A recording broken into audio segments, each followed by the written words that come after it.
ఈ రోజు మా మేడం వాళ్ళ చిన్న కూతురు ఫోన్ చేసేసి అర్జెంట్ గా నా ఇంటి దగ్గరికి అయితే రామని చెప్పింది. అక్కడికి వెళ్ళగానే నాకైతే ఒక ప్లేట్లు అయితే పెట్టేసి కొత్తిమీర కట్టలు, దాంతో పాటు జర్జీరు, ఇంకా కొయిటి వాళ్ళు తినే ఆకుకూరలు అన్ని అయితే పెట్టేసి అవన్నీ తీసుకొని వెళ్ళేసి మా అమ్మ వాళ్ళ ఇంట్లో అయితే ఏమని చెప్పింది.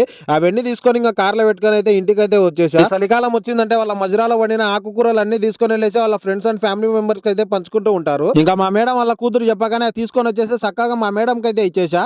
అక్కడ ఇచ్చాగానే ఇంకా రూమ్ కి అయితే వచ్చేసా. నా రూమ్ లో అయితే ఖజురా పళ్ళు అయితే ఉన్నాయి. అవన్నీ తీసుకొని ఈ రోజు రాత్రి ఒక 2-3 కాయలు తీసుకొని ఇలా గ్లాసులో వేసుకొని నీళ్లు వేసి నానబెట్టుకుని అయితే పెట్టుకుంటూ ఉంటాను. చాలా మంది అయితే నన్ను అన్నారు, ఇలా ఖజురపళ్ళు రాత్రి నానబెట్టుకొని ఎర్లీ మార్నింగ్ తిన్నామంటే ఆరోగ్యానికి చాలా మంచిది అని చెప్పేసి. నేనైతే ఒక నెల నుంచి అయితే ట్రై చేస్తున్నాను. ప్రతిరోజు వచ్చేసే పొద్దున్నే ఎర్లీ మార్నింగ్ ముఖం కడగగానే పడికడుపున అంటాం కదా, అలాంటి సమయంలో అయితే తినాలి. ఆ దాంట్లోనే పాటు నీళ్లు ఉంటాయి కదా నానబెట్టుకునే, ఆ నీళ్లు కూడా అయితే తాగాలంట. ఇది తాగితే తింటే మనకు ఆరోగ్యానికి ఏం మంచిదో నాకైతే తెలియదు, మీకు తెలిసే కామెంట్ చేయండి. ఇది వచ్చేసి చూసినారు కదా, వీడియో నచ్చింటే గట్టిగా లాగి కొట్టండి మామ. అక్కడ కనపడే సబ్స్క్రైబ్ బటన్